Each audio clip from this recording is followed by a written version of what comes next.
Hey everyone, and welcome to today's Explainer. We're going to treat this like an active, step-by-step whiteboard lesson to really unpack what I think is a truly groundbreaking paper. We're looking at how a brand new AI agent named Voyager has essentially mastered a totally open-ended world. We're talking about an AI that doesn't just learn one single repetitive task, but continuously explores, writes its own code, and builds an entire library of knowledge entirely from scratch. So here is the core problem we're trying to solve today. How on earth do you teach an AI to play a game that literally has no rules? Think about traditional AI for a second. We usually train it to maximize a score or cross a very specific finish line, like winning a chess match or finding the end of a maze. But this research uses Minecraft, and Minecraft has no fixed goal, no high score, and just endless procedurally generated possibilities. For traditional AI, this lack of clear direction is an absolute nightmare. And just picture this scenario, because it brilliantly illustrates exactly why it's such a nightmare. If an AI is just wandering around and suddenly runs into a zombie in the pitch dark, it can't rely on some pre-programmed win state. It has to instantly analyze its inventory, adapt on the fly, decide whether to fight or run away, and then execute a whole series of complex actions. That requires a form of continuous, lifelong learning that standard reinforcement learning models just aren't built for. Here's our roadmap for today's Explainer.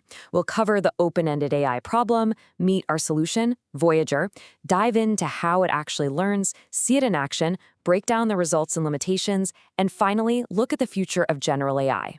Let's jump in.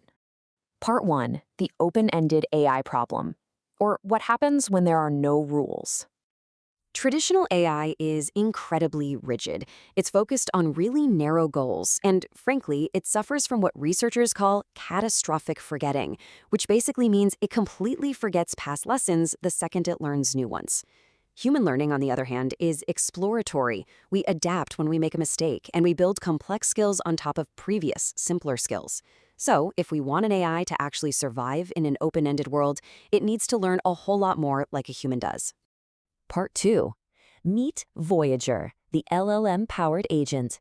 Voyager is the first large language model-powered embodied lifelong learning agent. I know that's a mouthful, but it's built on 3 core pillars: an automatic curriculum, iterative prompting, and a skill library. To put this in super simple terms, imagine a 15-year-old kid playing Minecraft for the very first time. They don't really know what to do, so they look at a wiki and come up with a goal like, I want to make a sword. That's the automatic curriculum. Then they try to craft it, they fail, they look at the error, and they try again.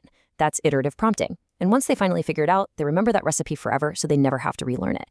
That is the skill library.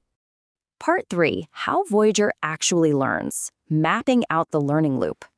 Let's move to the whiteboard and break this methodology down into a really clear input, process, output loop. First up, the input.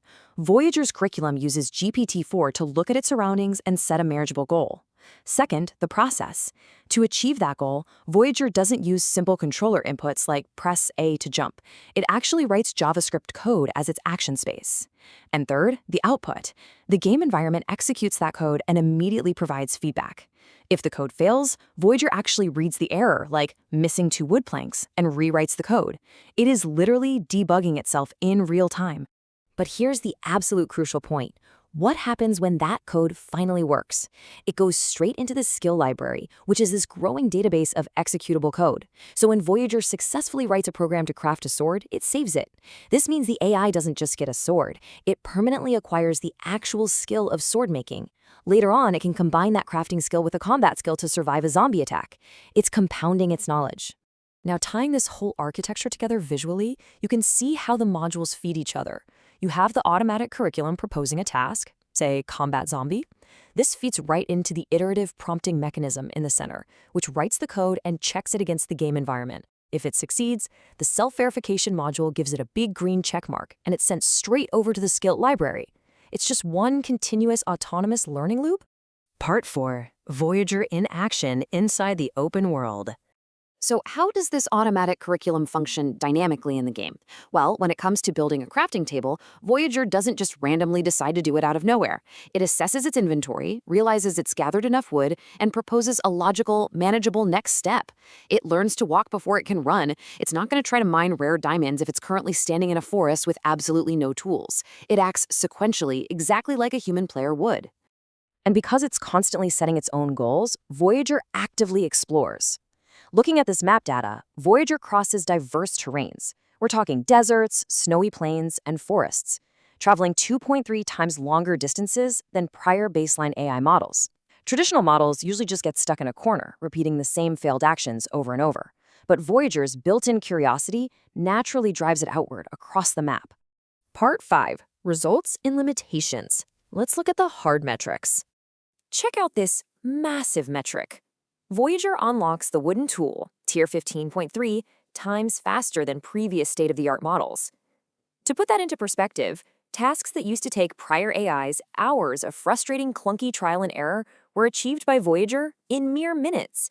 And that's entirely because of its ability to pull and reuse code from its skill library. But speed isn't everything, right? Adaptability is the real test here. In tests for what we call zero-shot generalization, researchers completely wiped Voyager's inventory and dropped it into a brand new, totally unseen world. They gave it tough tasks like crafting a golden sword or collecting a lava bucket. Because Voyager retained its skill library from previous sessions, it scored a perfect 3 out of 3 on these tasks. The baseline models, they rely on rigid pathways, so they completely failed when the environment changed, scoring a flat 0 out of 3. Of course, no research is perfect, and we've got to present the limitations fairly. First up is the cost. Voyager relies really heavily on querying the GPT-4 API, which is roughly 15 times more expensive than previous language models, so running it continuously is pretty costly. Second, the agent does sometimes hallucinate its own success. The self-verification module isn't flawless. Occasionally, it'll see a random piece of string on the ground and mistakenly conclude that it successfully defeated a spider, which prematurely stops its learning process for that specific task. Part 6. The future of general AI. Taking this beyond Minecraft. Voyager is actually capable of building incredibly complex 3D structures, like a nether portal and a fully enclosed house. But it didn't build these entirely alone. It used human feedback as a critic. By allowing a human to step in and offer text corrections to Voyager's code generation, the AI can construct some seriously complex spatial designs. And this points directly to how we might safely guide real-world robots in the near future. Just imagine a lifelong learning robot in a factory. If it makes a mistake, a human supervisor just types some quick feedback, and the robot permanently learns from it. I think this quote from the researchers perfectly summarizes the takeaway here. Voyager serves as a starting point to develop powerful generalist agents without tuning the model parameters. Think about what that actually means for a second. We are looking at a fundamental shift. We can create AI that continuously learns, acts, and adapts in open-ended environments without needing software engineers to constantly rewrite its underlying neural network. The AI is literally writing its own updates. Which leaves us with this massive, really provocative question.